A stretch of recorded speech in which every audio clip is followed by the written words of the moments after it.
Hi అండి, నమస్తే. Welcome back to our channel cook with Shravs.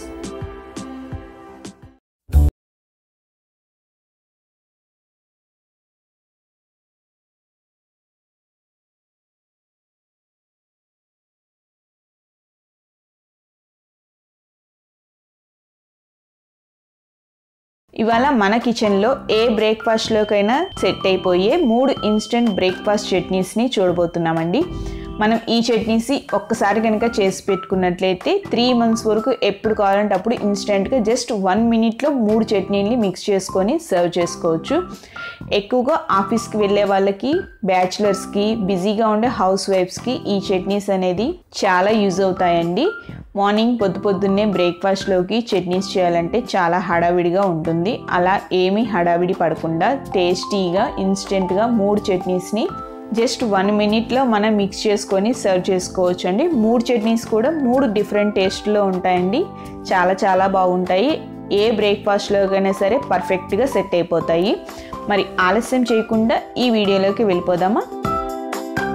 మన ఫస్ట్ చట్నీ వచ్చేసి green chillies fried gram coconut chutney mix అండి. దీనికోసం 1/2 కప్పు పల్లీల్ని ప్యాన్లో వేసుకొని లో ఫ్లేమ్లో వేయించుకోవాలండి. ఇలా పల్లీలు వేగుతున్నప్పుడే ఒక 1/2 కప్పు వరకు కరివేపాకును కూడా శుభ్రంగా కడిగేసి పూర్తిగా ఆరబెట్టి వేసుకోవాలి. ఈ పల్లీలు కరివేపాకు కూడా మంచి క్రిస్పీగా అయ్యేంత వరకు ఫ్రై చేసుకోవాలి. ఇలా క్రిస్పీగా అయిన తర్వాత ఇందులోకి 1/2 కప్పు వరకు పుట్నాల పప్పును వేసుకోవాలండి. పుట్నాల పప్పు వేసిన తర్వాత ఒక 2 నిమిషాల పాటు లో ఫ్లేమ్లోనే ఫ్రై చేసుకోండి. ఇందులోనే ఎండు కొబ్బరి పొడిని ఒక 1 కప్పు వరకు వేసుకోవాలి. మీ దగ్గర ఎండు కొబ్బరి పొడి లేకపోతే ఎండు కొబ్బరి ముక్కలైనా వేసుకోవచ్చు. ఎండు కొబ్బరి పొడి వేసిన తర్వాత జస్ట్ ఒక 2 minutes పాటు ఫ్రై చేసుకోవాలండి. ఇది వేగుతున్నప్పుడు ఇందులోకి కొద్దిగా చింతపండును వేసుకోవాలి. జస్ట్ ఒక 2 చిన్న పీసెస్ వేసుకుంటే సరిపోతుంది. చింతపండును వేసిన తర్వాత ఒకసారి బాగా మిక్స్ చేసుకొని స్టవ్ ఆపేసేసి దీన్ని ఒక ప్లేట్లోకి తీసుకోవాలి. ఇలా ఏదైనా వెడల్పుగా ఉండే ప్లేట్లో తీసుకొని దీన్ని పల్చగా పరిచినట్లుగా పెట్టుకుంటే తొందరగా చల్లారిపోతాయండి. ఈలోగా ఒక 1/2 tablespoon ఆయిల్ని తీసుకోవాలి. ఆయిల్ కొంచెం వేడైన తర్వాత ఇందులోకి చిన్న ముక్కలుగా కట్ చేసుకున్న ఒక 10 పచ్చిమిర్చిని తీసుకోవాలి. పచ్చిమిర్చిని ముందుగానే శుభ్రంగా కడిగి తడి అనేది అస్సలు లేకుండా ఆరబెట్టుకొని ఇలా మంచి క్రిస్పీగా గోల్డెన్ బ్రౌన్ కలర్లోకి వచ్చేంత వరకు ఫ్రై చేసుకోవాలండి. ఇలా ఫ్రై అయిన తర్వాత దీన్ని కూడా మనం రెడీ చేసి ఉంచుకున్న ఈ చట్నీ మిక్స్లో వేసుకోవాలి. కారం అనేది మీ ఇష్టానికి తగ్గట్టుగా వేసుకోవచ్చండి. అంటే పచ్చిమిర్చి క్వాంటిటీ కొంచెం ఎక్కువ తక్కువ అనేది మీ ఇష్టం. ఇలా అన్నీ కూడా ప్లేట్లోకి వేసుకున్న తర్వాత ఇందులోనే రుచికి సరిపడా ఉప్పును కూడా వేసుకోవాలి. నేనైతే ఒక 2 tablespoons వరకు సాల్ట్ని వేసుకుంటున్నాండి. మీకు కాబట్టి కొంచెం తక్కువ వేసుకోవచ్చు. మన రెండో చట్నీ వచ్చేసి red chillies fried gram peanut mix అండి. దీనికోసం 20 ఎండుమిర్చిని తీసుకొని లో ఫ్లేమ్లో ఫ్రై చేసుకోవాలి. ఇవి ఇలా ఫ్రై అవుతున్నప్పుడే ఇందులోకి మనం ఒక 1 teaspoon వరకు జీలకర్రని వేసుకోవాలి. జీలకర్ర కూడా వేసిన తర్వాత ఒకసారి బాగా మిక్స్ చేసుకోవాలి. ఇప్పుడు ఇందులోకి 1/2 కప్పు వరకు పల్లీని కూడా వేసుకోవాలి. పల్లీలు కూడా వేసిన తర్వాత ఒకసారి బాగా మిక్స్ చేసుకొని మంచి గోల్డెన్ బ్రౌన్ కలర్ వచ్చేంత వరకు లో ఫ్లేమ్లోనే ఫ్రై చేసుకోవాలండి. ఇవి వేగుతున్నప్పుడే ఒక రెమ్మ కరివేపాకు కూడా వేసుకోవాలి. అలాగే ఒక 1 కప్పు వరకు ఫ్రైడ్ గ్రామ్ని వేసుకోవాలి. అంటే పుట్నాల పప్పుని 1 కప్పు వరకు వేసుకోవాలి. పుట్నాల పప్పు కూడా వేసిన తర్వాత జస్ట్ ఒకసారి బాగా మిక్స్ చేసుకొని 1/2 కప్పు వరకు ఎండు కొబ్బరి ముక్కలను వేసుకోవాలి.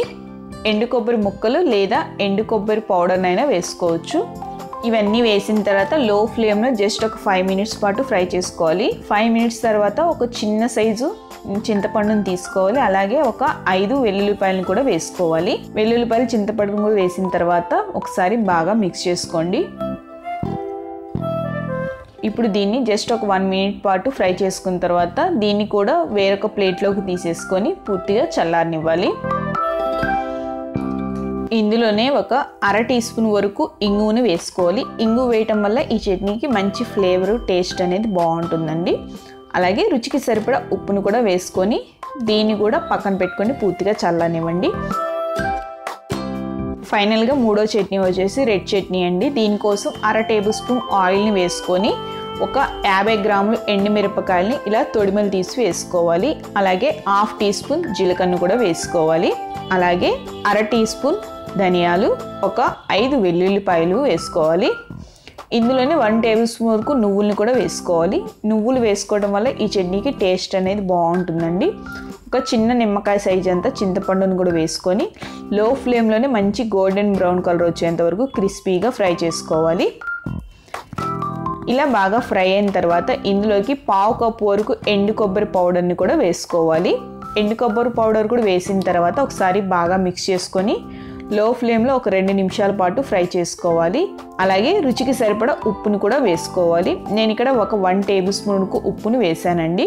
సాల్ట్ వేసిన తర్వాత ఒకసారి బాగా మిక్స్ చేసుకొని స్టవ్ ఆఫ్ వేసేసి దీన్ని కూడా ఒక ప్లేట్లోకి వేసుకొని పూర్తిగా చల్లారనివ్వాలి. ఇప్పుడు ముందు ఫ్రై చేసుకున్న green chillies fried gram coconut mix ఉంది కదా, దాన్ని మిక్సీలోకి వేసుకోవాలి. ఇలా వేసుకొని దీన్ని కొంచెం బరకగా గ్రైండ్ చేసుకోండి. మరి మెత్తగా ఉంటే బాగోదండి. కొంచెం బరకగా గ్రైండ్ చేసుకుంటే మనం ఇన్స్టెంట్గా మిక్స్ చేసుకున్నప్పుడు అప్పటికప్పుడు చేసుకున్నట్లుగా ఫ్రెష్గా చాలా టేస్టీగా ఉంటుంది. చూసారు కదా, ఇలా కొంచెం కోర్స్గా గ్రైండ్ చేసుకోవాలి. ఇప్పుడు దీన్ని ఒక బౌల్లోకి తీసేసుకోవాలి. నెక్స్ట్ వచ్చేసి రెడ్ చట్నీ మిక్స్ అండి.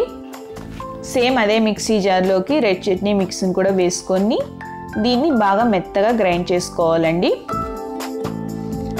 ఇందులోనే ఒక 1 టేబుల్ స్పూన్ వరకు కాశ్మీరీ రెడ్ చిల్లీ పౌడర్ని వేసుకుంటే మనకి చట్నీ అనేది మంచి కలరు అలాగే టేస్ట్ అనేది చాలా బాగుంటుంది.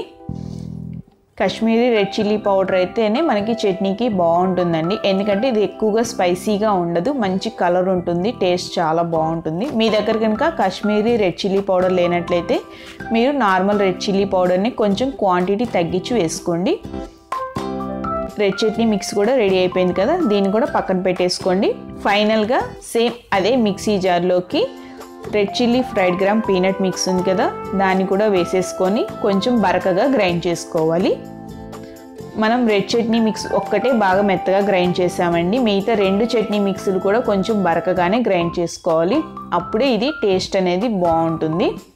ఇలా గ్రైండ్ చేసుకున్న తర్వాత దీన్ని కూడా ఒక బౌల్లోకి తీసేసుకొని పక్కన పెట్టేసుకోవాలి. ఇలా 3 చట్నీస్ కూడా పక్కన పెట్టేసుకొని మూడిటికి కూడా ఒకేసారి మనం పోపు అనేది వేసుకోవాలండి. ఇక్కడ నేను పోపు కోసం 3 చట్నీలకు కలిపి ఒక 3 టేబుల్ స్పూన్స్ వరకు ఆయిల్ని తీసుకున్నాను. ఇందులోనే 1 టేబుల్ స్పూన్ ఆవాలు అలాగే ఒక 1 టేబుల్ స్పూన్ వరకు జీలకర్రని వేసుకోవాలి. ఇందులోనే 3 రెడ్ చిల్లీని ఇలా చిన్న ముక్కలుగా కట్ చేసి వేసుకోండి. అలాగే 2 రెమ్మల కరివేపాకుని శుభ్రంగా కడిగి తడి లేకుండా ఆరబెట్టి వేసుకోవాలి. అలాగే 1 టీ స్పూన్ వరకు ఇంగువను కూడా వేసుకొని లో ఫ్లేమ్లో మంచి గోల్డెన్ బ్రౌన్ కలర్ వచ్చేంత వరకు ఫ్రై చేసుకోవాలి. నేను ఇక్కడ స్టోర్ చేసుకునే చట్నీస్ కాబట్టి పచ్చిశనగపప్పు మినపప్పు అనేది వేయట్లేదండి. మీరు చట్నీస్ కనుక అప్పటికప్పుడు పోపు వేసుకునే పని అయితే మినపప్పు పచ్చిశనగపప్పు వేసుకొని పోపు వేసుకోవచ్చు అండి. బట్ నేను ఆల్రెడీ పోపు వేసేసి స్టోర్ చేస్తున్నాను కాబట్టి అవి వేయట్లేదు. ఇప్పుడు తయారు చేసి ఉంచుకున్న పోపుని మూడిట్లో కూడా ఈక్వల్గా వేసుకోవాలి. ఆయిల్ అనేది చాలా తక్కువగా ఉండేలాగా చూసుకోవాలండి. ఎక్కువగా ఆయిల్ అనేది వేస్తే మనకి ఈ పౌడర్ అనేది ముద్దలాగా అయిపోతుంది, టేస్ట్ కూడా అంత బాగోదన్నమాట. పోపు వేసిన తర్వాత అన్నిటినీ కూడా బాగా మిక్స్ చేసుకోండి. ఇవి పూర్తిగా చల్లారిన తర్వాత మాత్రమే ఏదైనా 8 గ్లాస్ జార్ కానీ ప్లాస్టిక్ జార్లో కానీ స్టోర్ చేసుకొని మనం ఫ్రిడ్జ్లో కనుక ఉంచుకున్నట్లయితే 2 మంత్స్ వరకు ఫ్రెష్గా ఉంటుందండి. ఎప్పుడు కావాలంటే అప్పుడు బ్రేక్ఫాస్ట్లోకి ఇన్స్టెంట్గా తీసుకొని మిక్స్ చేసుకొని సర్వ్ చేసుకోవచ్చు. ఇన్ కేస్ మీకు ఒకవేళ సాల్ట్ కనుక తక్కువైనట్లు అనిపించిందంటే మనం చట్నీ పౌడర్ని మిక్స్ చేసుకున్న తర్వాత టేస్ట్ చూసుకొని అవసరమైతే కలుపుకోవచ్చండి. ఇప్పుడు ఒక బౌల్ తీసుకొని మనకి ఎంతైతే క్వాంటిటీ కావాలో అంత పౌడర్ని బౌల్లోకి వేసుకొని రూమ్ టెంపరేచర్లో ఉన్న వాటర్ని, అంటే వేడి నీళ్ళు వేయకూడదండి, నార్మల్ వాటర్నే వేసుకొని మీకు ఎలా కావాలంటే అలాగా గట్టిగా అయినా సరే పల్చగా అయినా సరే మిక్స్ చేసుకోవాలి. చూసారు కదా, జస్ట్ ఒక 5 సెకండ్స్లోనే ఇన్స్టెంట్ చట్నీ మిక్స్ అనేది రెడీ అయిపోయిందండి. ఇలా కనుక మన చట్నీ పౌడర్స్ని కనుక రెడీ చేసి పెట్టుకున్నట్లయితే ఇన్స్టెంట్గా బ్రేక్ఫాస్ట్లోకి అప్పటికప్పుడు జస్ట్ ఒక 1 మినిట్లోనే 3 రకాల చట్నీస్ని తయారు చేసుకొని సర్వ్ చేసుకోవచ్చు అండి. ఇది ఏ బ్రేక్ఫాస్ట్లోకైనా సరే పర్ఫెక్ట్గా సెట్ అయిపోతుందండి. టేస్ట్ అయితే చాలా బాగుంటుంది. ఇది నేను 2 మంత్స్ అని చెప్పాను కానీ మినిమం 3 మంత్స్ కూడా ఉంటుందండి. 2 to 3 మంత్స్ వరకు ఫ్రెష్గా ఉంటుంది. ఇలాగే అన్ని చట్నీస్ కూడా మనం మిక్స్ చేసుకొని పెట్టుకోవాలండి. చూసారు కదా, టెక్స్చర్ అనేది అచ్చంగా మనం మిక్సీలో వేసుకున్న చట్నీ లాగానే ఉంటుంది, టేస్ట్ కూడా అలాగే ఉంటుందండి. ఫైనల్గా రెడ్ చట్నీ పౌడర్ని కూడా వేసుకొని వాటర్ వేసుకొని బాగా మిక్స్ చేసుకోవాలి. మిక్స్ చేసుకున్న తర్వాత మీకు కావాలంటే ఇందులోకి కొద్దిగా నిమ్మకాయ రసాన్ని యాడ్ చేసుకుంటే టేస్ట్ ఇంకా చాలా బాగుంటుందండి. చూసారు కదా, ఎంతో టేస్టీగా 3 ఇన్స్టెంట్ బ్రేక్ఫాస్ట్ చట్నీలు చిటికలో రెడీ అయిపోయి. మీకు కనుక ఈ వీడియో యూస్ఫుల్ అనిపిస్తే తప్పకుండా చూసి ట్రై చేసి మీకు ఎలా కుదిరిందో నాకు కామెంట్ చేయడం మాత్రం మర్చిపోకండి. మీరు కనుక మన ఛానల్ని ఇంకా సబ్స్క్రైబ్ చేసుకోకపోతే వెంటనే సబ్స్క్రైబ్ చేసుకోండి. పక్కనున్న బెల్ ఐకాన్ని క్లిక్ చేయడం వల్ల ఎప్పుడు నేను ఏ కొత్త వీడియో పెట్టినా మీకు వెంటనే నోటిఫికేషన్ వస్తుంది. Thanks for watching.